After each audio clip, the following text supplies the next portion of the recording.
as it was used to. And the position of the doctor, which was so good at one time, has plummeted sharply. Why is this so? It is so because, I am seeing medicine for so many years, because medicine has strayed from its path. It has lost its humanity. It has lost its raison d'etre, which means the reason for being alive, from being living, from being appreciated. It has lost its raison d'etre. It is the mechanization of medicine, believe you me, and the hubris of its science and technology which is responsible for that. The doctor today relates more to the machine than to his patient.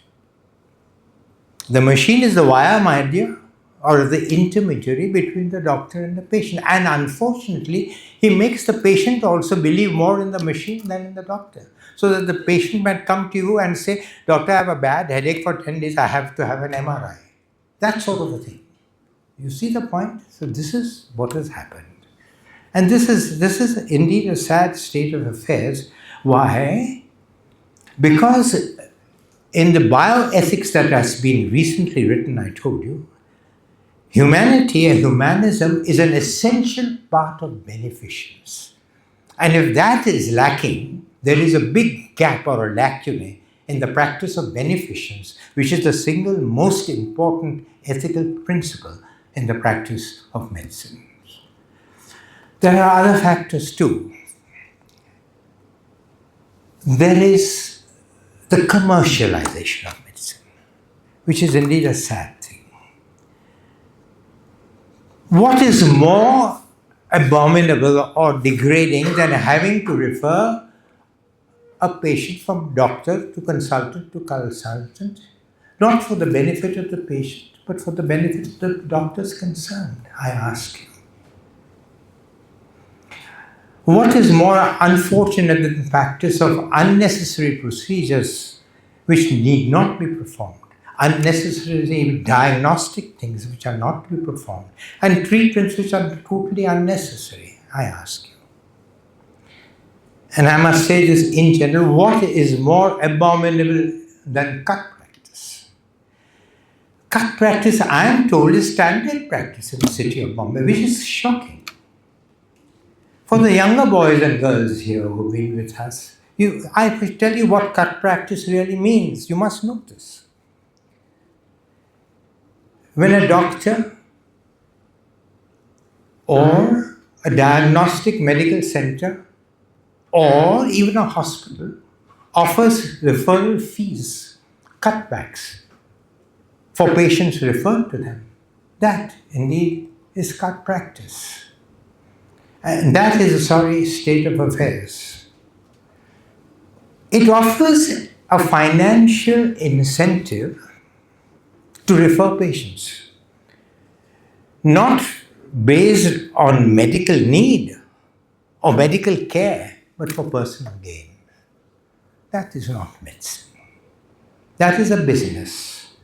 Therefore, I honestly feel, forgive my saying so, that medicine is no longer a profession as I see it now. It is a business, and it is a nefarious business at that. And it should be countered and fought for, so that these practices do not enter. Anirudh, Rohit, remember what I'm saying, that these practices do not enter the portals of an institution which enjoyed great respectability, great ethicality, and great integrity for so many, many years. And what else? The cost of medicine. How can the cost of medicine be reduced if the doctor concerned is more concerned with machines and gadgetry? If he were to examine the patient, take a proper history, he would be guided as to what is likely to be the matter with him. But history is a forgotten art. Clinical examination is almost lost. Nobody really examines a clinical patient properly as we used to do, as we are taught to do. Therefore, expensive investigation, starting from A and ending to Z, starting from the blood count and ending with a PET scan, for example. That's what is happening. This is so wrong and this is so unethical also for the patient. Maybe it brings more revenue to the hospital concern, but it is ethically wrong. So therefore, what happens is, very often the doctor prescribes the latest drug in America, which has been just approved. He orders it for his patient, which is so expensive, when a similar drug, which is much cheaper, does the same thing. That's well known. Or orders an investigation which is so expensive, when a similar investigation can be done much more cheaply, in a different way. So this is what is important. Finally, there is the institutionalization of medicine. What do I mean by institutionalization of medicine? You have, for example, so many hospitals. Each hospital wants to be best equipped. For example, how many MRI machines are within a kilometer of our hospital? 4 or 5 of them. Now you can imagine, if these cost so much, what are you going to do? You have to meet that cost. In 7 years, you have to have another machine because science will say this is now obsolete. So patients become fodder for these machines. That's true. People don't realize that. Outside people don't realize that. That again is unethical. So ladies and gentlemen, I would like to say that I sometimes wonder, there is a fall in values in all fields of human endeavor. Sometimes I wonder, why should I expect medicine to be an island of virtue when it's surrounded by filth and corruption? Filth and corruption should swamp it. But it shouldn't be so, because this is not an ordinary profession. It is supposed to be a noble and altruistic profession. And for the younger boys and girls over here, I want you to remember this. It is in your hands that a resurrection of good, proper, ethical medicine lies. You should go out into the world and be beacons of hope that the institution of medicine, that the profession of medicine comes back to what it used to be and what it should be. I don't know if you ever read or heard of a book called Ivan Illich. Ivan Illich wrote a great book called Medical Nemesis. He was not a doctor of medicine. Dr. Illich was a doctor of sociology in Mexico in one of their best universities. And what did he do? He studied medicine and what all has been done outside. And he writes in his first line in this book called Medical Nemesis. Nemesis means something dreadful.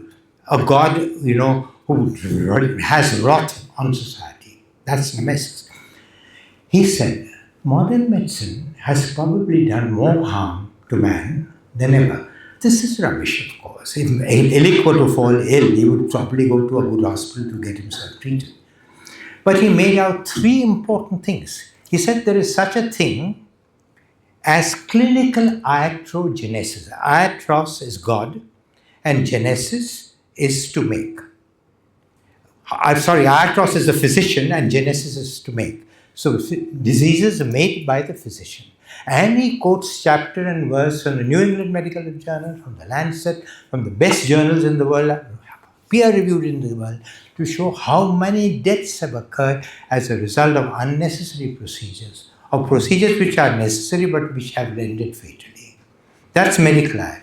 He also calls social iatrogenesis. Social iatrogenesis, when society is so dependent upon medicine that for every little thing, people in society run to the hospital when they could manage things by themselves.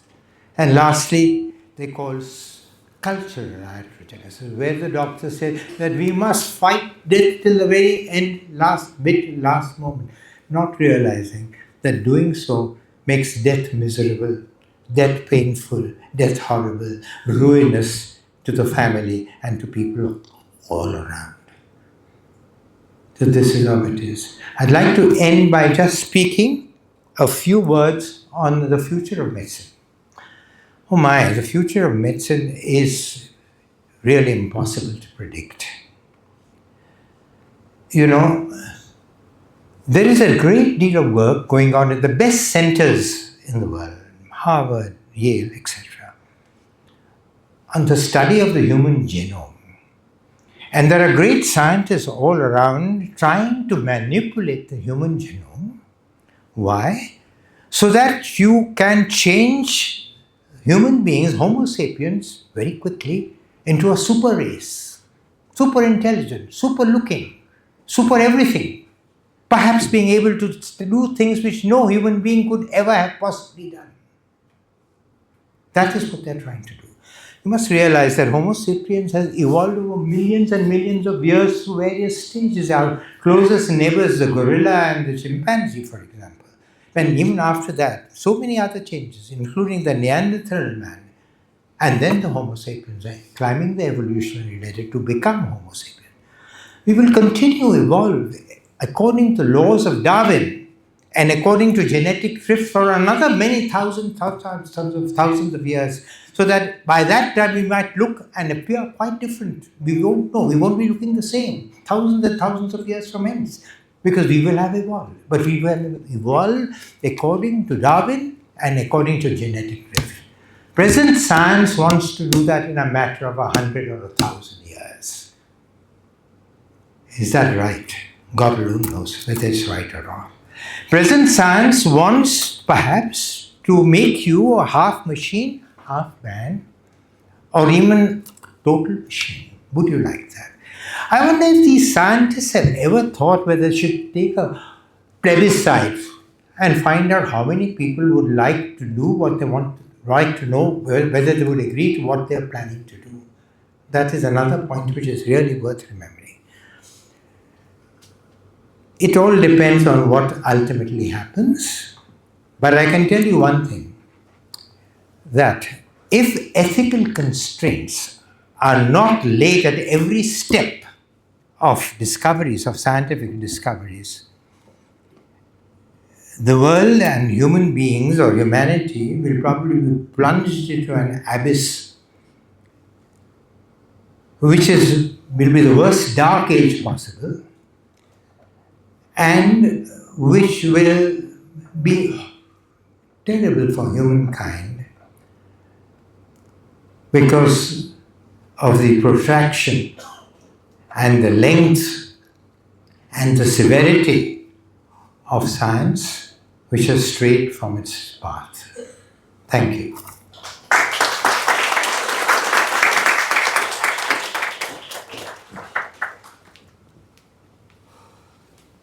Good evening, doctors.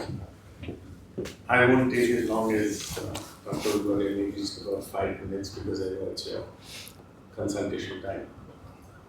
I'm very happy on what Dr. Farooq Udwale has said, and I support every single thing he has said. What I'm going to talk to you about very briefly is about ethics and how ethics is going to influence the hospital. As you all know, I think I can be heard. Nothing. It won't be hard. As you all know, that now Tatas are going to be involved in the hospital from October. They've already confirmed an investment of an excess of I don't. And the most important thing in Tatas, because I happen to be on the trusts, is ethics.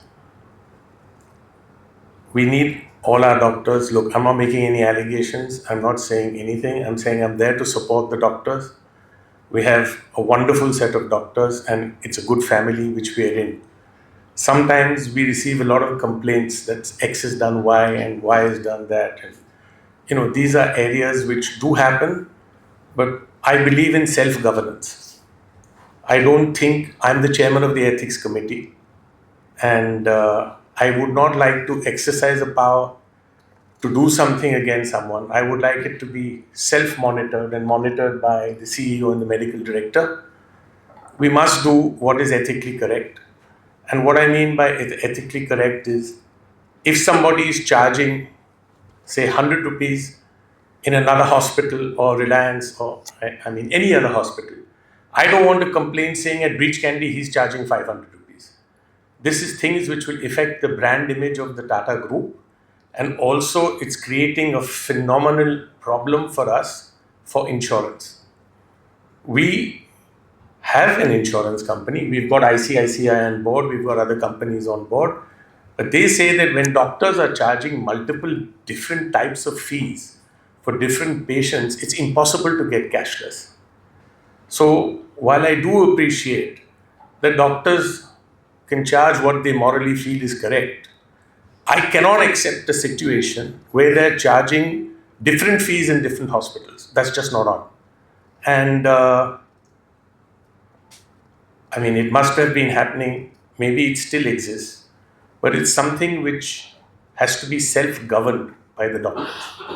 Nobody has told the doctors yet, so I can't hold anybody responsible, and neither do I want to. I'm not a school teacher.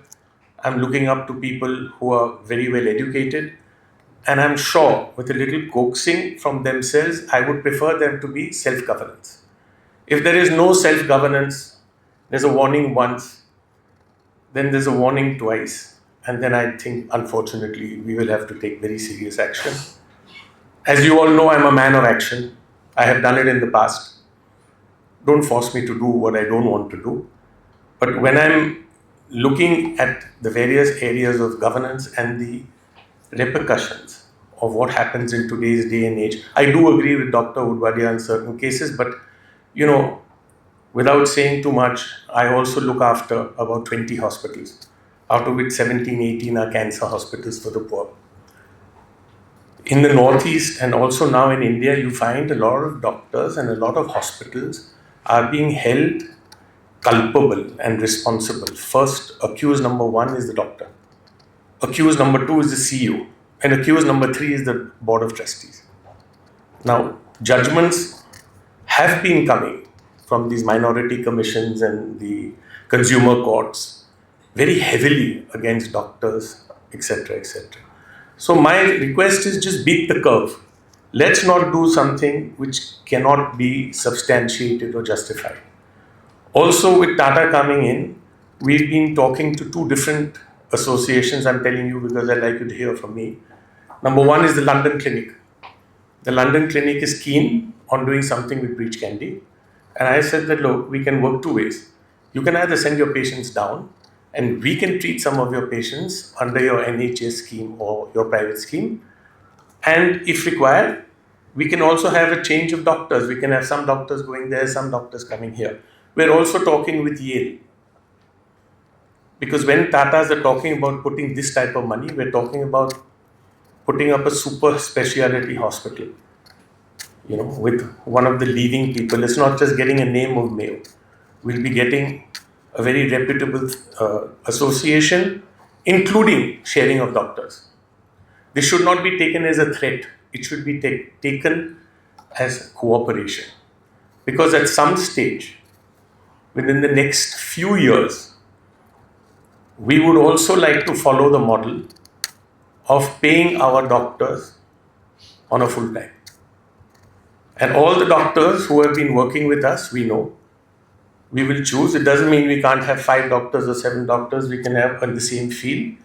But we want the doctors to be good at their job, loyal, and ethical. Not necessarily in that order, but that's where we are heading. And it's not our intention for any of us to punish somebody or do something. That's why I said I believe in self-governance. And we therefore know that we have a fantastic team and it's a very good family. Sometimes there is competition between doctors, which is part of life, but we should make sure that that's minimal and we should be a happy family. And we should try to work together, not to work against each other. When we have an example, we have some doctor complaining to us. I've seen these complaints that X did Y and Y did X, and one doctor referred it to another doctor, and that doctor referred it to a third doctor, and finally it went to another surgeon when there's a surgeon in the room. These type of things we should not be involved in because this is something we cannot defend.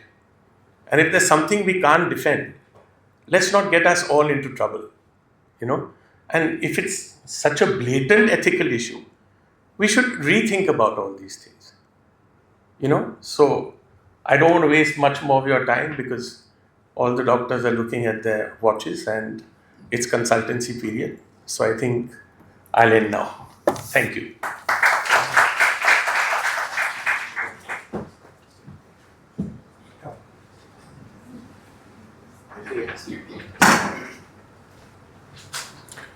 Would anybody else like to say anything? Thank you, Dr. Wadia. Thank you, Melly. Thank you, all the trustees. And thank you for everybody for coming today. I know it's a bit of an odd hour for all the doctors, but I thought this was a very, very important topic which has been really done, sort of expressed well. Okay, hope everybody, I think we can end now.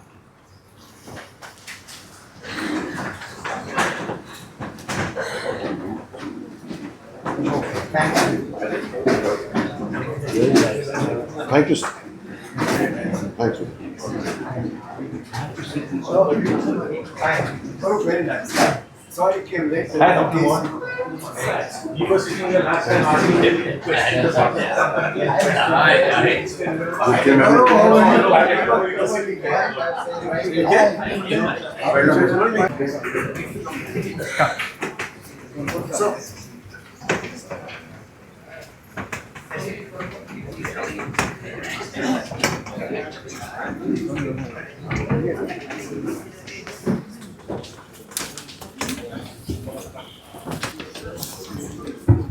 Mic loud होगा आपको sir mic attach करना था Sorry? Mic attach करना You want to put it here? Okay. For a talk, we can start. Yeah, let's start. The whole purpose of this is, I think, very, very important. यहाँ पे It's a लगा very देता हूँ important matter for the medical profession after we और ये भी take हाथ में our होगा। is ये both direct really कैमरा के लिए। qualified. Thank you There have been matters which have been brought to the attention of the trustees, discussed in the managing committee meeting. So as a listing of offshoot of that, Dr. Wadia said that he would like to speak about medical ethics and share what we should be practicing. So I request Dr. Wadia to speak. And then any other points which have come up, we can discuss. This is the usual humanities lecture that we have, and this is important because many questions have arisen about proper ethics in medical practice. You cannot divorce ethics in medicine from ethics of everyday life. After all, medical ethics, I think, is merely a branch of general medical ethics, general everyday living ethics. It's difficult to define ethics, but my best definition would be moral obligations that govern the practice of medicine. When you say moral, you say, you get within yourself the idea, right or wrong, good or bad, and that it is the duty of the physician to follow the right track and avoid the wrong track. Sometimes, problems arise because moral obligations, which is right in itself, can sometimes come into conflict with a different moral obligation, equally righteous in a given circumstance. I think ethical principles are rooted in religion, in philosophy, and most important of all, in socio-cultural traditions. And therefore, it's not possible to have a single ethical code all over the world or in many countries, because the moral base is often different. So it's very important to remember that.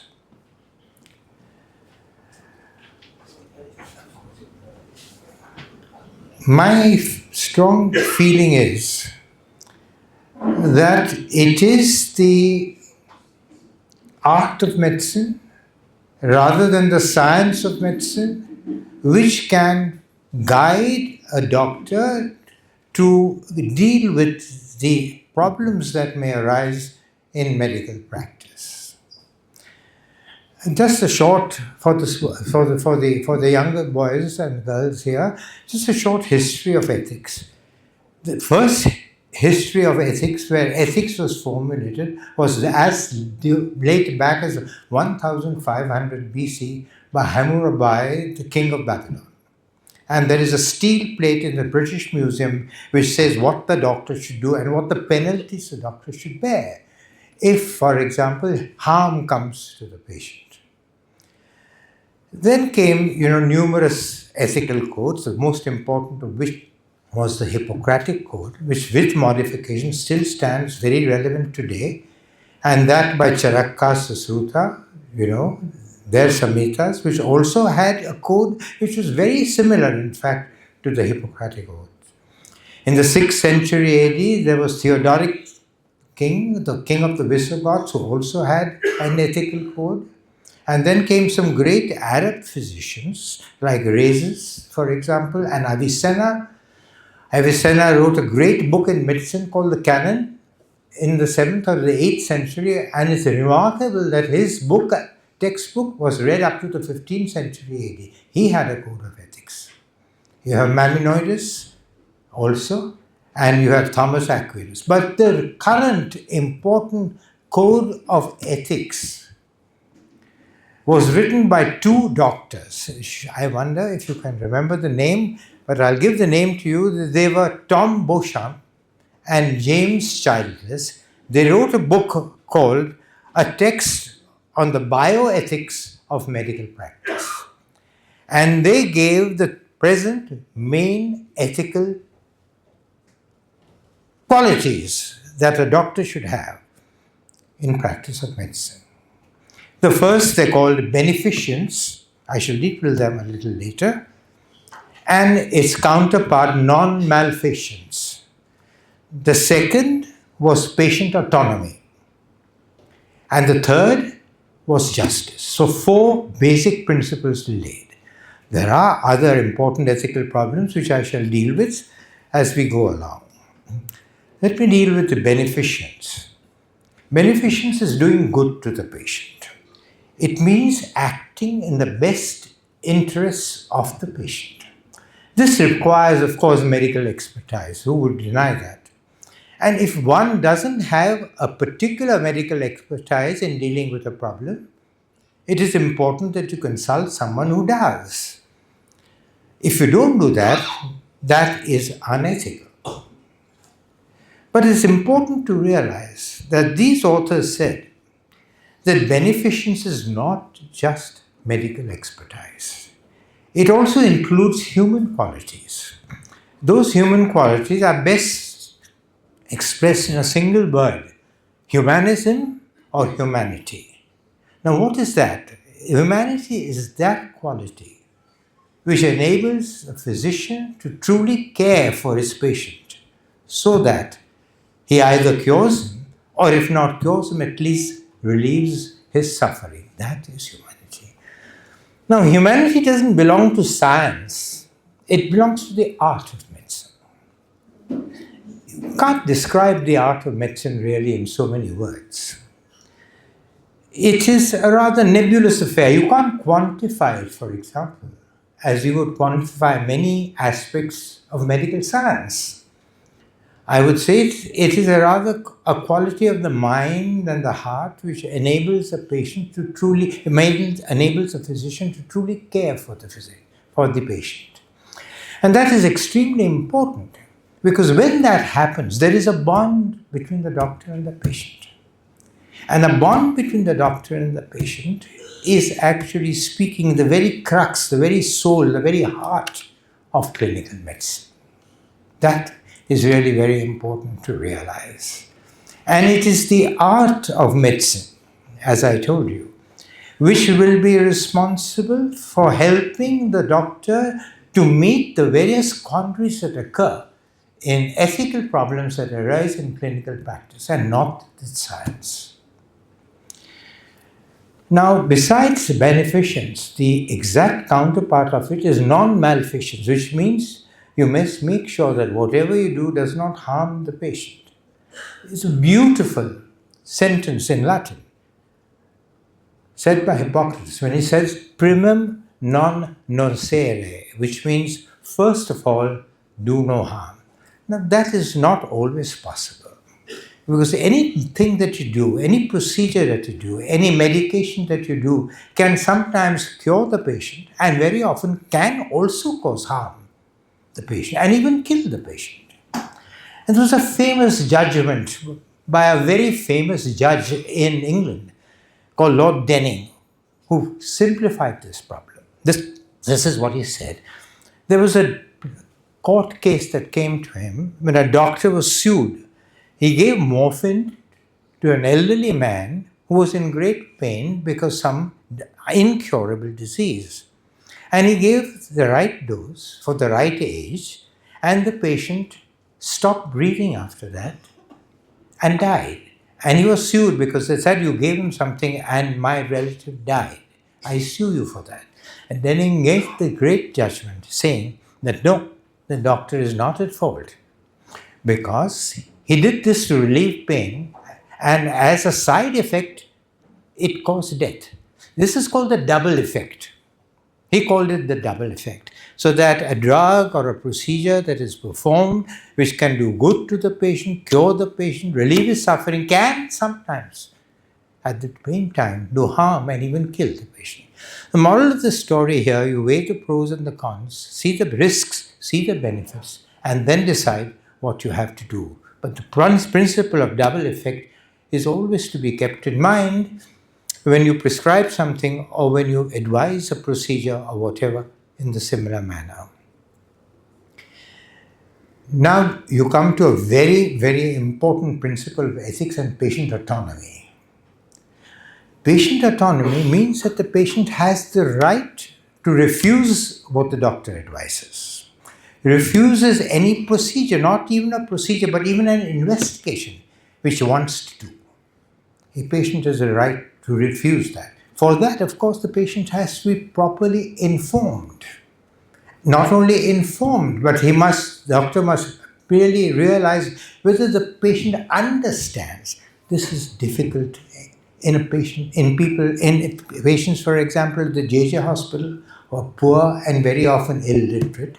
You can inform them, whether they understand them, comprehend them, is sometimes a problem. At one time, medicine was paternalistic, which means the doctor said, you will do this. It was in my father's time, and the patient followed. It was like a father telling the son, you have to do this. It's changed. Autonomy now makes it patient-centered. Medicine is patient-centered. The patient decides what he wants for himself. But you must realize that if a patient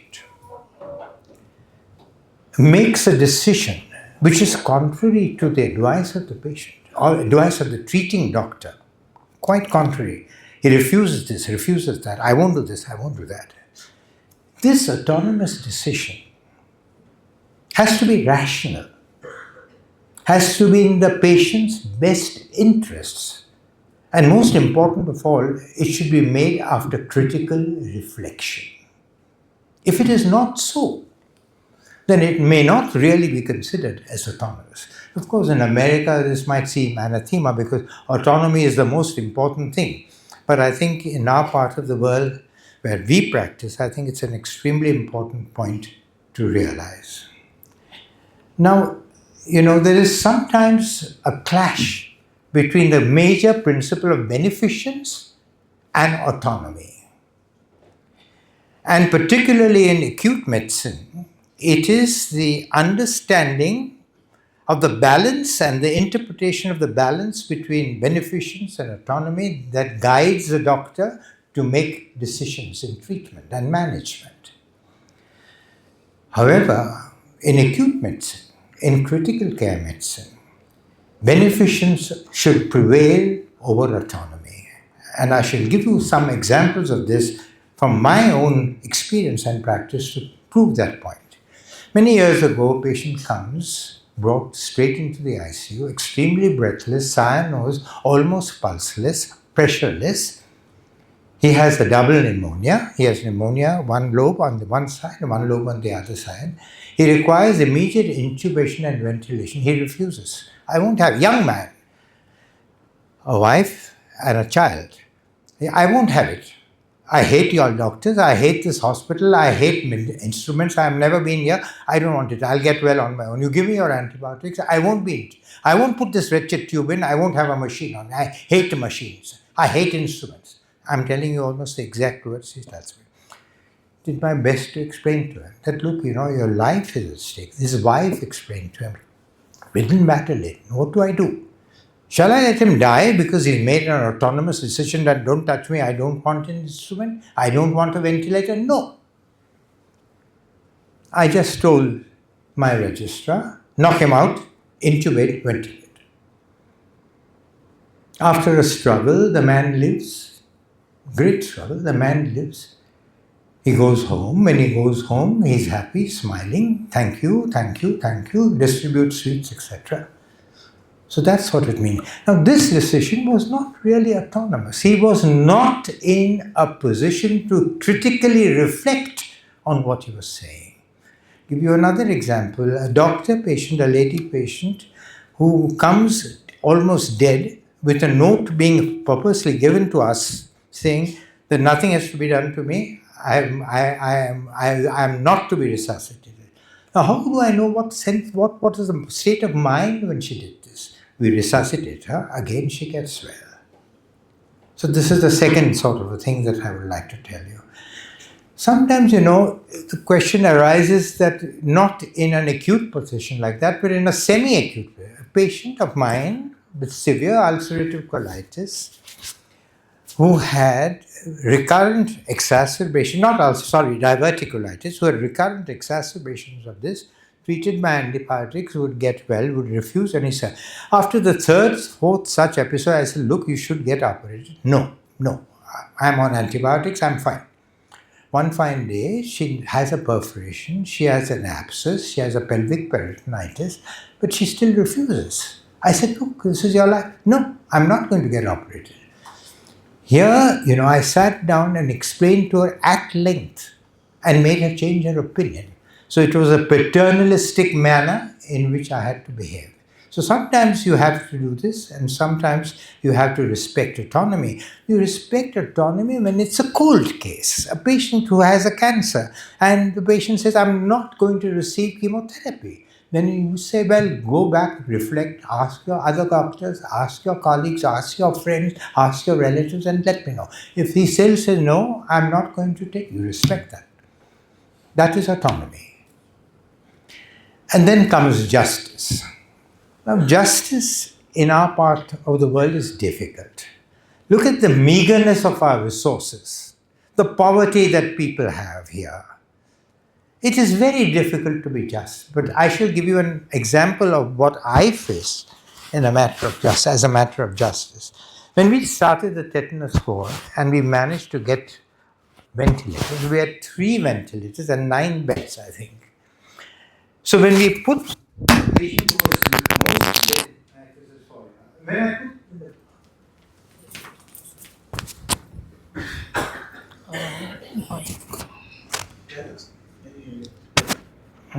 Just the cover. So when we had 9 beds and we had, as I said, 3 ventilators, I put the patients who were worst on those ventilators. But what about the others? What happens when the rest of them become very ill? What am I to do with them? They would die. I can't take off the ventilator on already on patients who have been there. I was fortunate. The Breach Candy Hospital helped at that time. We sent these patients to the Breach Candy Hospital after taking permission from the trustees. It was so kind, believe me. Sometimes you won't believe, of the 8, I think Jamshed and some of them are there, out of the 8 beds that we had in the medical ICU, 3 or 4 beds were occupied by these poor patients, tetanus patients, and absolutely all amenities, medication, etc. was given to them exactly as they would go to paying patients. And it was a lovely time we had. And we did a great deal of research on that and published that research and published it, and it became more or less a monogram which was accepted by a great part of the world. So difficulty in justice is difficult in our part of the world because of lack of resources, poverty, and illiteracy. Let me get on to some other things now. I think it's not realized enough. One of the most single ethical features in medicine is communication. You have to communicate with your patients. You have to tell them exactly what is happening, what is going to happen, what is likely to happen, and what you are doing. This, unfortunately, is lacking. I've seen doctors going around into the ICU, not even talking to the patient, not even wishing the patient, just talking to the registrar and saying, do this, do that, and walking off. It's shocking. This also happens, not only in ICUs or in the hospitals, but also in the outside patients. Patients referred to, they hardly talk to the patient, they hardly examine the patients. In 5 minutes, the patient is sent off. That's unquestionably also unethical, I think. It's very important also, you see, why should you communicate, particularly in a seriously ill patient? You communicate with the patient because you make him an ally with you in the fight against his illness. And that matters a great deal. You communicate properly, he becomes a great doctor-patient bond. A doctor-patient bond breeds trust. Trust breeds faith. Faith, is a great healer. So that's the reason why you should communicate very well with the patient. Communication is also extremely important with the relatives. Sometimes half the time goes in talking to the patient's relatives. And some of them, I must say, in spite of everything you do, can be cussed and go against you when something goes wrong. Therefore, you must communicate with yourself. What do I mean by that?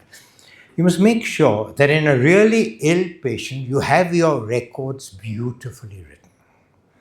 I'll give you an instance of 2 Indian American doctors. Some of these Indian American doctors are the worst specimens ever, who transferred a patient from Calcutta to Bombay, to us in a desperate state, a patient with what they call epidermal necrolysis, in which the whole skin goes off and it's like a huge burn. Transferred the patient in an ordinary airplane in a dirty, filthy blanket filled with pus. We tried our level best to save her because she was a very young lady and she too was a doctor. But I knew it was going to be hopeless.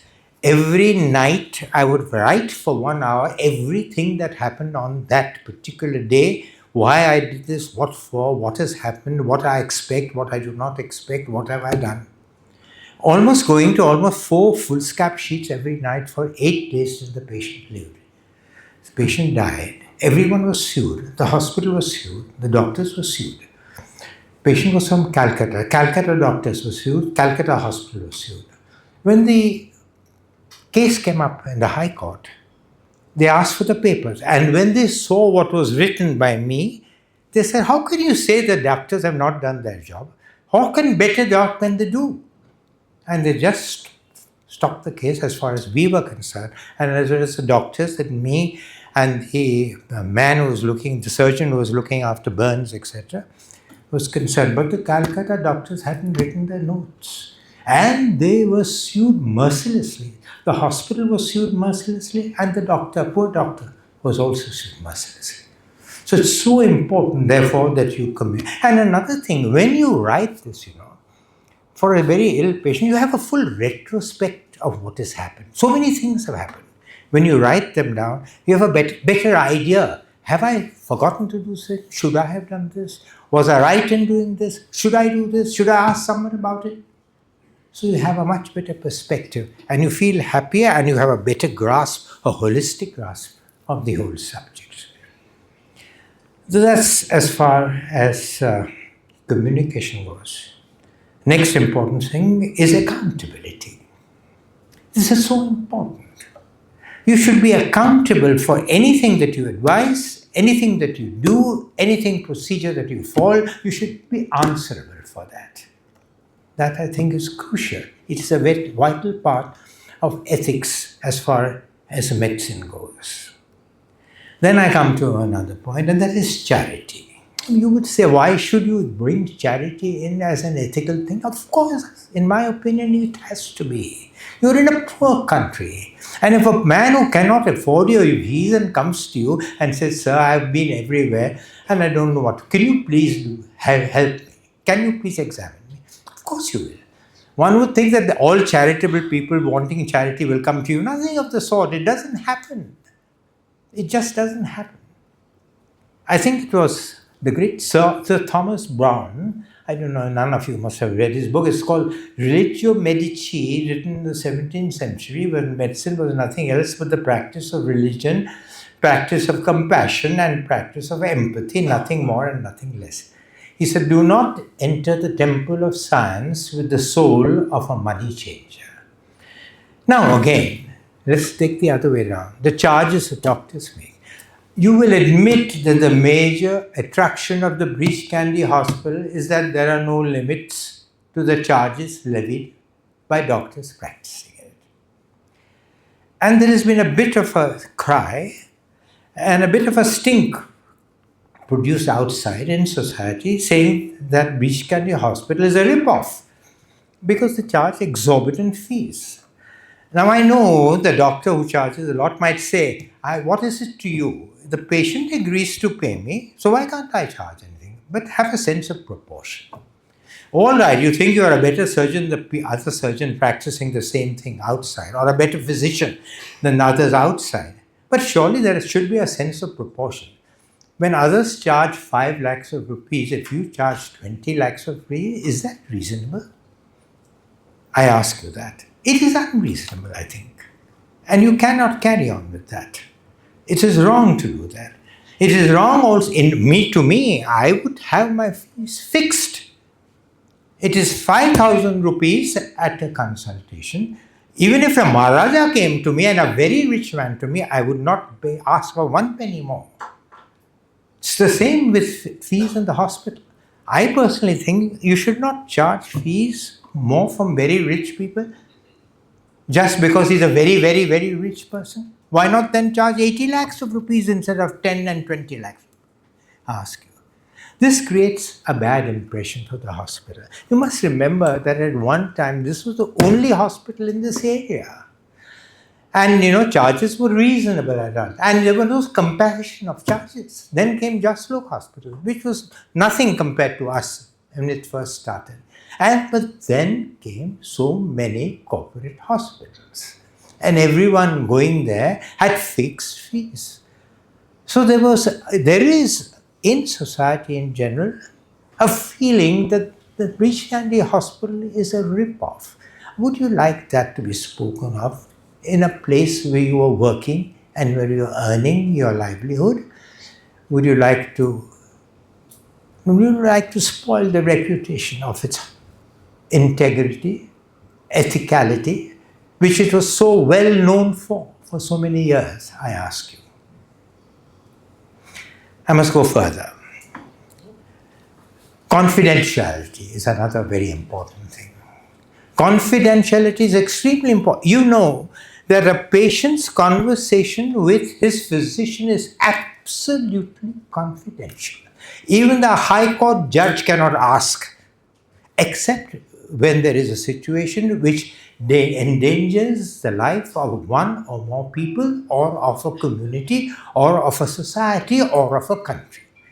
But otherwise, if the High Court judge tells you, why are you not diverting to me? He says, it's confidential. I remember once a CEO asking me, I want the papers of so-and-so. I said, why do you want the papers of so-and-so? Because it is said that the houseman was late in answering the call.